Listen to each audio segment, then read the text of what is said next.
Hello everyone, আজকে আমি ট্রানজিস্টরের current component নিয়ে কথা বলবো। এর আগের ভিডিওতে তোমরা ট্রানজিস্টরের কারেন্ট নিয়ে সামান্য ডিসকাশন দেখেছো। আজকে একটা ট্রানজিস্টর পিএনপি ট্রানজিস্টর, ঠিক আছে? ট্রানজিস্টর তো দুরকম হয়, এনপিএন এবং পিএনপি। এটা হলো পিএনপি ট্রানজিস্টরের নর্মাল যে অপারেশন, তাতে ট্রানজিস্টরের ভিতরে কারেন্টের কী কী কম্পোনেন্ট থাকে। এটা হচ্ছে এমিটার, এটা বেস, এটা কালেক্টর। এমিটার বেস জাংশনকে জেই বলা হয়, কালেক্টর বেস জাংশনকে জেসি বলা হয়। এমিটার বেস জাংশন নর্মাল অপারেশনের সময় ফরওয়ার্ড বায়াসে থাকে, কালেক্টর বেস জাংশন নর্মাল অপারেশনের সময় রিভার্স বায়াসে থাকে। এখানে পি হচ্ছে এমিটার, এন হচ্ছে বেস। তাহলে পি এর সঙ্গে পজিটিভ টার্মিনাল, এন এর সঙ্গে নেগেটিভ টার্মিনাল, দ্যাট মিন্স এটা ফরওয়ার্ড বায়াসে আছে। এন এর সঙ্গে পজিটিভ টার্মিনাল, পি এর সঙ্গে নেগেটিভ টার্মিনাল, দ্যাট মিন্স এটা রিভার্স বায়াসে আছে। এই ব্যাটারিটাকে বলা হয় ভিইবি, কারণ সার্কিটে আদার্স কোনো রেজিস্ট্যান্স নেই। একই রকমভাবে এই ব্যাটারি ভোল্টেজকে বলা হয় ভিসিবি, কালেক্টর বেস ভোল্টেজ, কারণ ব্যাটারিতে সার্কিটে আদার কোনো রেজিস্ট্যান্স নেই। এবার এর ডিটেলস আলোচনা করা যাক। প্রথমে আমরা এমিটার নিয়ে কথা বলবো। এমিটারে তোমরা দেখতেই পাচ্ছ দু ধরনের কারেন্ট দেখা যাচ্ছে। একটা হচ্ছে আইপিই। আইপিই হচ্ছে এমিটারের মধ্যে, মানে এই এমিটার তো পি টাইপ রিজিয়ান, এই পি টাইপের মধ্যে সংখ্যা গরুবাহক বা মেজরিটি ক্যারিয়ার হচ্ছে হোল। সেই হোল যখন পি টাইপ থেকে এন টাইপের দিকে ডিফিউশন হয়, কারণ কি? কারণ এরা ফরওয়ার্ড বায়াসে আছে, তাই পি টাইপ থেকে হোল যখন এন টাইপের দিকে যাচ্ছে, তখন যে কারেন্ট পাওয়া যায় হোল প্রবাহের জন্য, সেটা হচ্ছে আইপিই। তাহলে আইএনই কি জিনিস? এন টাইপে হচ্ছে মেজরিটি ক্যারিয়ার ইলেকট্রন। এই ইলেকট্রন পি টাইপের দিকে একই রকমভাবে যাচ্ছে, কারণটা হচ্ছে এটা ফরওয়ার্ড বায়াসে আছে। তাহলে পি টাইপের মেজরিটি ক্যারিয়ার ইলেকট্রন সেও এন টাইপের দিকে ডিফিউশন হচ্ছে। এই ডিফিউশনের জন্য যে কারেন্ট পাওয়া যায় সেটা হচ্ছে আইএনই। ইলেকট্রনের বিপরীতমুখী হচ্ছে কারেন্ট, তাই আইএনই হচ্ছে পি টাইপ থেকে এন টাইপের দিকে দেখানো হয়েছে। তাহলে দু ধরনের কারেন্ট আমার এমিটারে দেখা যায়। একটা হচ্ছে হোল ডিফিউশন কারেন্ট, যেটা হোল পি টাইপ থেকে এন টাইপে যাচ্ছে, আর একটা হচ্ছে ইলেকট্রন ডিফিউশন কারেন্ট, যেটা এন টাইপ থেকে পি টাইপের দিকে ইলেকট্রন প্রবাহিত হচ্ছে। তাই কীরকম লেখা হয়? লেখা হয় হচ্ছে IE, total emitter current, IPE plus INE, ঠিক আছে? এবার এখানে কিছু কথা বলার আছে। আইপিই বাই আইএনই এটা কন্ডাক্টিভিটির সঙ্গে প্রপোর্শনাল। কি করে? দেখো, এই যে এটা তো এমিটার জাংশন বা পি টাইপের কন্ডাক্টিভিটি তখনই বাড়বে যদি আমার আইপিই বেড়ে যায় বা হোল বেড়ে যায়। যত হোল থাকবে এখানে, তত এর মধ্যে হোলের জন্য যে কন্ডাকশন সেটা বেড়ে যাবে, তত হোল পি টাইপ থেকে এন টাইপে যাবে। তাই আইপিই বেড়ে যাওয়া মানে এখানে হোল সংখ্যা বেড়ে যাওয়া, দ্যাট মিন্স আমার এমিটার জাংশনের কন্ডাক্টিভিটি বেড়ে যাওয়া। আবার এন রিজিয়নে মেজরিটি ক্যারিয়ার ইলেকট্রন, এই ইলেকট্রনের কন্ডাক্টিভিটি বেড়ে যাওয়া মানে এর ইলেকট্রনের জন্য যে কারেন্টটা সেটা বেড়ে যাওয়া। ইলেকট্রনের জন্য যে কারেন্ট সেটা হচ্ছে আইএনই। তাহলে আইএনই যদি বেড়ে যায়, তাহলে এন রিজিয়নের কন্ডাক্টিভিটি বেড়ে গেছে, ঠিক আছে? তাহলে এন রিজিয়নের কন্ডাক্টিভিটি আমার আইএনইর ওপর নির্ভর করে। আরও একটি বিষয়, টোটাল যে এমিটারের ভিতর দিয়ে যে কারেন্ট ফ্লো সেটা আইপিই প্লাস আইএনই। এক্ষেত্রে আইপিই কারেন্টটা সব থেকে বেশি গুরুত্বপূর্ণ, কারণ আইএনইর ভ্যালু অনেক কম। তার কারণ এই যে বেস রিজিয়ান, এই বেস রিজিয়ানের ডোপিং সব থেকে কম in comparison to emitter region. Emitter রিজিয়ানে যদি ডোপিং সব থেকে বেশি হয় তাহলে তার মেজরিটি ক্যারিয়ার সব থেকে বেশি, তাহলে হোল যেহেতু সব থেকে বেশি হচ্ছে, আইপিই তোমার সব থেকে বেশি এখানকার কারেন্ট। একই রকমভাবে এন রিজিয়নের ডোপিং সব থেকে কম, তাই যে এর ইলেকট্রন সেটাও মেজরিটি ক্যারিয়ার হলেও তার সংখ্যাটা অনেক কম। এই ইলেকট্রনের জন্য যে ফ্লো হয় সেটা হচ্ছে আইএনই, স্বভাবতই আইএনই অনেক কম ইন কম্পারিজন টু আইপিই। তাই টোটাল যে current IE equal to IPE plus INE, এখানে আইএনইর মান সব থেকে কম, আইপিই হচ্ছে সব থেকে মেজর রোল ধারণ করে এমিটার কারেন্টের জন্য। তাহলে আমার এই আইপিই সব থেকে মেজর রোল ধারণ করে এমিটারের কারেন্টের জন্য, আইএনইর মান অনেক কম। ঠিক আছে, এটা নিয়ে আমরা এমিটারের রিজিয়নটা কমপ্লিট করছি।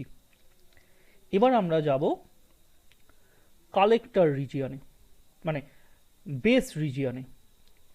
বেস রিজিয়নে যখন হোল এদিকে আসা শুরু করলো, হোল আসার সময় এন রিজিয়নে ম্যাক্সিমাম কি থাকা উচিত, মেজরিটি ক্যারিয়ার ইলেকট্রন। সেই ইলেকট্রনের সঙ্গে হোলের রিকম্বিনেশন ঘটে। তাহলে পি টাইপ থেকে যখন এন টাইপের দিকে মেজরিটি ক্যারিয়ার আসছে হোল, সেই হোলের সঙ্গে এন টাইপের ইলেকট্রনের রিকম্বিনেশন ঘটে। বাকি যে হোল বেঁচে থাকলো তারা কালেক্টর রিজিয়নে চলে যায় জেসি জাংশন হয়ে। ঠিক আছে, কালেক্টর বেস জাংশন হয়ে। তাহলে যে কালেক্টর রিজিয়নে আমার কারেন্ট গেছে হচ্ছে IPC one as a part of a IPE. তাহলে আইপিইর একটা অংশ আমার আইপিসি1 হয়ে কালেক্টর রিজিয়ন দিয়ে চলে গেছে একটা হোলের অংশ। বাকিটা কি হয়েছে, বাকিটা হচ্ছে আইপিই মাইনাস আইপিসি1। এই যে অংশটা, কারণ এটা মাইনাস এটা, বাকি যে অংশটা পড়ে থাকলো সেই অংশটাই এখানে রিকম্বিনেশন হয়েছে। বলার বক্তব্য, এখানে সামান্য পরিমাণ হোল রিকম্বিনেশন ঘটে, সেই রিকম্বিনেশনের পরিমাণটা হচ্ছে আইপিই মাইনাস আইপিসি1। এই ইলেকট্রন কোথা থেকে পেল, বাইরের সাপ্লাই থেকে তো ইলেকট্রন এই বেসে ঢুকছে, তারা যত ঢুকছে তত এই হোল কারেন্ট হোলটাকে কিছুটা রিকম্বিনেট করে দিচ্ছে, রিকম্বিনেশন ঘটিয়ে ফেলছে। তার মানে একটা ইলেকট্রনের ফ্লো এখানে দেখা যায়, যারা এইখান থেকে যে হোলটা, এমিটার থেকে যে হোল বেসে আসে তার কিছুটা অংশের সঙ্গে রিকম্বিনেশন ঘটায়। তাহলে এখানে একটা ইলেকট্রন ফ্লো পাওয়া যায়, তার মানে উল্টো দিক থেকে একটা কারেন্টের ফ্লো দেখানো হয়েছে, যেটা আইপিই মাইনাস আইপিসি1। ঠিক আছে, সেই জন্য বেসের ক্ষেত্রে আমার যে কারেন্ট আইপিই মাইনাস আইপিসি1, এটা হচ্ছে electron enters into base, electron যারা বেসের মধ্যে ঢুকছে এক্সটার্নাল সার্কিট হয়ে এবং যারা হোলের সঙ্গে রিকম্বিনেশন ঘটাচ্ছে। বোঝা গেল? তার মানে এই কারেন্টটাকে হচ্ছে রিকম্বিনেশনের জন্য দেখা যায়, মেজরিটি ক্যারিয়ারের রিকম্বিনেশনের জন্য। ঠিক আছে, আর পড়ে থাকলো এই কারেন্ট অংশটা। এই কারেন্ট অংশটা আমরা ডিসক্রাইব করব পরের টপিকে। সেটা হচ্ছে ওপেন সার্কিট এমিটার কন্ডিশন।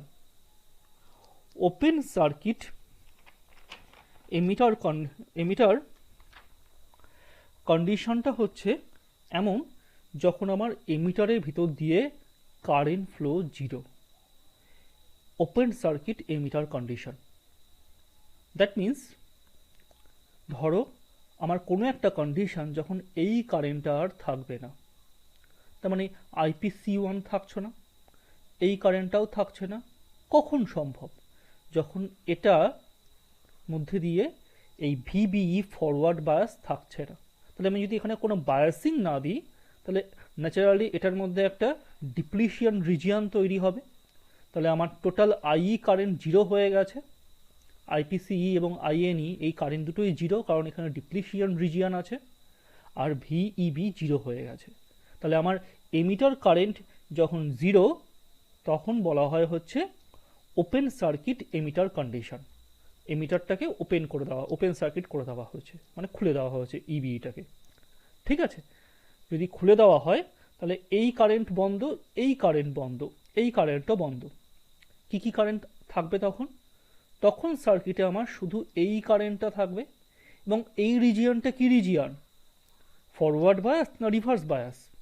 এই রিজিয়নটা হচ্ছে আমার রিভার্স বায়াস। তাহলে এই রিজিয়ন যখন, তার মানে এখন যে কন্ডিশন, ওপেন সার্কিট কন্ডিশনে এটা জিরো, এটা থাকবে না, এটা থাকবে না, এটা থাকবে না, এটা থাকবে না, শুধুমাত্র আমার এই অংশটা পড়ে থাকবে। ঠিক আছে, এইবার তখন কি থাকবে? তার মানে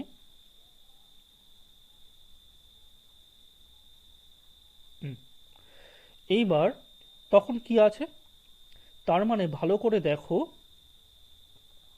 যে এই রিজিয়নটা আমার রিভার্স বায়াস রিজিয়ন, কারণ এটা রিভার্স বায়াসে আছে। রিভার্স বায়াসের জন্য এই আইসিও যে কারেন্টটা দেখতে পাচ্ছি বা আইসি কারেন্টটা দেখতে পাচ্ছি রিভার্স বায়াসের জন্য, তখন আইসি কারেন্টটা কি হতে পারে? রিভার্স বায়াস থাকলে মেজরিটি ক্যারিয়ার যাবে না, তখন কি থাকবে? আর এই কারেন্ট দিতে তো জিরো হয়ে গেছে তোমার ওপেন সার্কিট এমিটার কন্ডিশনে, যখন এই আইই জিরো মানে হচ্ছে এই কারেন্টগুলো সব থাকবে না, তখন শুধুমাত্র এই কারেন্ট। তখন আইসি রিভার্স বায়াস, তো তার মানে তোমার রিভার্স স্যাচুরেশন কারেন্ট পাওয়া যাবে, যেটা মাইনরিটি ক্যারিয়ারের জন্য পাওয়া যায়। মেজরিটি ক্যারিয়ার যেতে পারবে না। মাইনরিটি ক্যারিয়ার বলতে যে কারেন্টটাকে বোঝানো হয় সেটাকে বলা হয় আইসিও। ঠিক আছে, তাহলে যখন আইই জিরো, তখন এই রিজিয়নের মধ্যে দিয়ে যে কারেন্টটা যাবে সেটা অনলি মাইনরিটি ক্যারিয়ারের জন্য, কারণ এটা রিভার্স বায়াসে আছে। মাইনরিটি কারেন্ট হচ্ছে কোনটা? যেটা হচ্ছে রিভার্স স্যাচুরেশন কারেন্ট। আগের ভিডিওতে তোমরা বলেছি রিভার্স স্যাচুরেশন কারেন্ট কাকে বলে, সে রিভার্স স্যাচুরেশন কারেন্ট। তাহলে আইসির একটা কন্ট্রিবিউশন তখন সোললি হবে আইসিও। আইসিও হচ্ছে রিভার্স স্যাচুরেশন কারেন্ট। এইবার এই রিভার্স স্যাচুরেশন কারেন্ট ক প্রকার হতে পারে? পি টাইপের জন্য আমার মাইনরিটি ক্যারিয়ার কে? ইলেকট্রন। সেই ইলেকট্রন যাবে হচ্ছে এই দিকে। ইলেকট্রন এই দিকে যাওয়া মানে এন থেকে পি থেকে এন এর দিকে ইলেকট্রন যাবে, তার মানে একটা আইএনপিও তৈরি হবে। তার মানে বেস থেকে ইলেকট্রনের দিকে একটা কারেন্ট ফ্লো আইএনপিও তৈরি হবে। আবার এন টাইপের ক্ষেত্রে মাইনরিটি ক্যারিয়ার কে? এন টাইপের ক্ষেত্রে মাইনরিটি ক্যারিয়ার হচ্ছে হোল। সেই হোল এন টাইপ থেকে পি টাইপের দিকে যাবে, তার মানে এন টু পি একটা হোলের জন্য কারেন্ট তৈরি হবে। সেই কারেন্টটা হচ্ছে আইসিপিও, মানে আইপিসিও। তাহলে দু ধরনের মাইনরিটি কারেন্ট দেখা যাবে। ইলেকট্রন, পি টাইপের ইলেকট্রন পি টাইপ থেকে এন টাইপে যাবে মাইনরিটি ক্যারিয়ার হিসাবে, তার জন্য আইএনসিও তৈরি হবে। এবং এন টাইপের হোল মাইনরিটি ক্যারিয়ার তারা পি টাইপে যাবে, তার জন্য আইপিসিও তৈরি হবে। তাহলে টোটাল যে আইসিও কারেন্ট সেটা অ্যাকচুয়ালি আমার দুটো কারেন্টের সমষ্টি, আইপিসিও প্লাস আইএনসিও। এবার দেখো এই কারেন্টের ডিরেকশন এবং এই কারেন্টের ডিরেকশন উল্টো, তাহলে কি করা যাবে? তাহলে আইসিওকে মাইনাস আইসিও হিসেবে লেখা যায়। ঠিক আছে, সেটাই ওরা লিখেছে।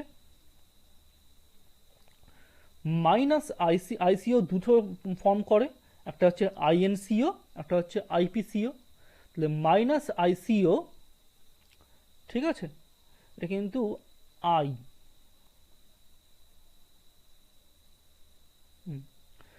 তাহলে minus ICO equal to INCO plus আইপিসিও।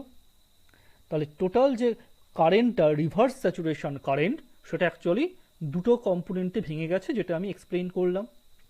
এবং মাইনাসের তাৎপর্য হচ্ছে এটাই যে এই দুটো ডিরেকশন আলাদা, এই ডিরেকশন এদিকে, এই ডিরেকশন উল্টো দিকে। তাই minus INCO equal to minus ICO equal to INCO plus IPCO. ঠিক আছে, এটা হচ্ছে যখন আমার এই আই কারেন্ট জিরো হয়ে যাবে। ঠিক আছে, এবার আমি কি করলাম? এবার আমি করলাম হচ্ছে আমার এই যে জাংশনটা সেটাকে আবার ফরওয়ার্ড বায়াসে দিয়ে দিলাম। এই জাংশনটাকে আবার যদি ফরওয়ার্ড বায়াসে দিয়ে দিই তাহলে আমার কটা কারেন্ট এখন এখন আমার দুটো কারেন্ট, একটা হচ্ছে এই পার্টের কারেন্ট, একটা হচ্ছে এই পার্টের কারেন্ট। ঠিক আছে, তার মানে আমার যদি এখন এটাকে ফরওয়ার্ড বায়াসিং করে দিই তাহলে আমার এদিকে একটা কারেন্ট, এখানে একটা কারেন্ট, কারণ এখন আমার ফরওয়ার্ড বায়াসে আছে যেইটা, তাহলে দুটো কারেন্ট পাওয়া যাবে, আইপিসিও একটা কারেন্ট আর আইসিও একটা কারেন্ট পাওয়া যাবে। এই দুটো যে কারেন্ট পাওয়া যাবে তারাই আমার টোটাল আইসি কারেন্ট। ঠিক আছে, তাহলে টোটাল আইসি কারেন্টের জন্য আমার দুটো কম্পোনেন্ট এখন আইপিসি1 আর আইসিও, দুটো দেখো ডিফারেন্ট ডিরেকশন। তাহলে আইসির যদি ডিরেকশনের সঙ্গে আমি কল্পনা করি তাহলে IC equal to ICPO minus of IPC one. Minus কেন? এটা ডিরেকশন উল্টো দিকে বলে, আর কিচ্ছু না, এই দুটো সমষ্টি কিন্তু ডিরেকশন উল্টো দিকে বলে আমরা একটা মাইনাস বলছি। তাহলে IC equal to ICO minus of IPC one. আইপিসি1টা হচ্ছে হোল থেকে এসছে, মানে এমিটার থেকে এসছে। ঠিক আছে, তাহলে টোটাল যে আমার কারেন্ট আইসি সেটা হচ্ছে আইসিও মাইনাস আইপিসিও। এটাকেই লেখা যায়, এটা যেহেতু আমার কোথা থেকে এসছে, এটা আমার এমিটার থেকে এসছে, এমিটার কারেন্টের একটা অংশ, তাহলে আইসিও মাইনাস আলফা আইও আইই, আলফা আইই, কারণ এটা একটা এমিটার কারেন্টের একটা পার্ট, তাই জন্য এটাকে আইপিসি1টাকে আমরা আলফা আই1 আইই লিখতে পারি। ঠিক আছে, ভালো করে দেখো এটাকে, যে এই কারেন্টটা অ্যাকচুয়ালি আমার আই কারেন্টের একটা অংশ, তাহলে এটাকে লিখতে পারি আলফা ইন্টু আই, কারণ আই এর একটা অংশ, যেখানে অবশ্যই আলফাটা একের থেকে কম, তাই তো। তাহলে সেদিক থেকে এটাকে আলফা ইকুয়াল টু হচ্ছে আইপিসি1 বাই আই, অ্যাকচুয়ালি হচ্ছে এই কারেন্টটা আই এর একটা অংশ, তাই এই রেশিও আকারে লেখা যায়।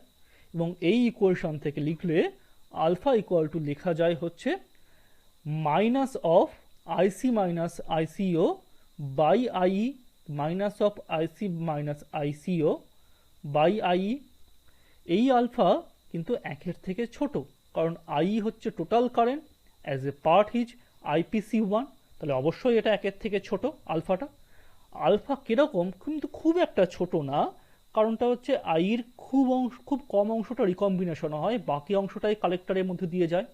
তাহলে তাই জন্য আলফা ভ্যারি করে 0.9 থেকে 0.995 মধ্যে, মানে আইয়ের খুব কম অংশটাই রিকম্বিনেশন হয় আর ম্যাক্সিমামটাই কালেক্টরের ভিতর দিয়ে চলে যায়, তাই জন্য আলফাটা এই একের কাছাকাছি আসে। ঠিক আছে, এই আলফা কিন্তু একটা কনস্ট্যান্ট নয়, এ আলফা ভ্যারি করে। কার সঙ্গে ভ্যারি করে? এই ইকুয়েশন থেকে বুঝতেই পারছো, যদি আমার আই চেঞ্জ হয়ে যায় আলফা চেঞ্জ হবে। যদি আই চেঞ্জ আবার কিভাবে হতে পারে? যদি কালেক্টর বেস জাংশন যদি চেঞ্জ হয় তাহলে আমার কি কারেন্ট চেঞ্জ হবে? কালেক্টর বেস জাংশন চেঞ্জ হলে আমার আইসি চেঞ্জ হতে পারে, তাই তো। ভালো করে দেখো, কালেক্টর বেস জাংশন যদি চেঞ্জ হয় আমার আইসি চেঞ্জ হতে পারে, আমার আইসি চেঞ্জ হলে এই ইকুয়েশন অনুযায়ী আমার আলফাও চেঞ্জ হয়ে যাবে। ঠিক আছে, আর টেম্পারেচারের ওপরেও আমার আলফা ডিপেন্ড করে। কেন? এই যে আইসিও কারেন্ট, এটা অ্যাকচুয়ালি কি রিভার্স স্যাচুরেশন কারেন্ট বা মাইনরিটি ক্যারিয়ারের জন্য। টেম্পারেচার বাড়লে মাইনরিটি ক্যারিয়ার বাড়ে, টেম্পারেচার কমলে মাইনরিটি ক্যারিয়ার কমে যায়। ঠিক এই জন্যই আমার এটা যদি চেঞ্জ হওয়া শুরু করে আলফা চেঞ্জ হবে। এটা কার উপর ডিপেন্ড করে? টেম্পারেচারের উপর। তাই টেম্পারেচার বাড়লে কিংবা কমলে আমার আলফাও ভ্যারি করবে। ঠিক আছে, তাহলে টোটাল যে কারেন্ট সেটা আমি ডিসকাস করলাম। এই আমার total emitter current, base current এবং কালেক্টর কারেন্ট কি হতে পারে সেগুলো নিয়ে ডিসকাস করলাম। আইপিই কোনটা, আইএনই কোনটা, আইপিসি1 কোনটা, আইপিই মাইনাস আইপিসি1 কোনটা, আইসিও কোনটা, আইপিসিও কোনটা এবং আইএনসিও কি জিনিস। ঠিক আছে, টোটাল কারেন্ট আমি ট্রানজিস্টরের ডিসকাশন করে নিয়েছি। এছাড়া আর কোনো কারেন্ট ট্রানজিস্টরের মধ্যে দেখা যায় না। এবার এই পার্ট তো কমপ্লিট হলো। কিছু কোশ্চেন আমি তোমাদের জন্য রেখে দিলাম, যদি পারো তোমরা কমেন্ট বক্সে অবশ্যই এটাকে ডিসকাস করো। এই কোশ্চেনটা ওপেন টু অল, কারণ এই টপিক অনুযায়ী এই কোশ্চেনটা আমি তৈরি করেছি, এবং টপিক যদি তুমি ঠিকমতো বুঝে থাকো তাহলে তুমি এই কোশ্চেনগুলো অ্যান্সার দিতে পারবে। আমি এই কোশ্চেনগুলোর অ্যান্সারের জন্য বসে রইলাম। প্রথম কোশ্চেন হচ্ছে, বিজেটি যে ট্রানজিস্টার বা বাইপোলার জাংশন ট্রানজিস্টার, যাকে এক কথায় বিজেটি বলা হয়, তারা লো টেম্পারেচারের জন্য সুইটেবল নয় কেন? লো টেম্পারেচারে বিজেটি বা বাইপোলার জাংশন ট্রানজিস্টার তারা সুইটেবল নয় কেন? আমার দ্বিতীয় কোশ্চেন হচ্ছে, যদি এই বেস রিজিয়ন খুব সরু হয়ে যায়, সেটা সরু কেন করা হয়? এই যে আমার যে বেস রিজিয়ন থাকে ট্রানজিস্টরের, সেটা তো খুব সরু করা হয়, সেটা সরু কেন করা হয়? আর তৃতীয় নম্বর কোশ্চেনটা খুবই সহজ, যে show the different current component of PNP transistor when JE is forward bias and JC is reverse bias, যেটা আমি এতক্ষণ করালাম, যে ডিফারেন্ট যে কারেন্ট কম্পোনেন্ট পিএনপি ট্রানজিস্টরের সেটা দেখাও যখন JE ফরওয়ার্ড বায়াসে থাকে এবং JC রিভার্স বায়াসে থাকে। আমি এই বলে আজকের এই ভিডিওটা শেষ করলাম। Thank you.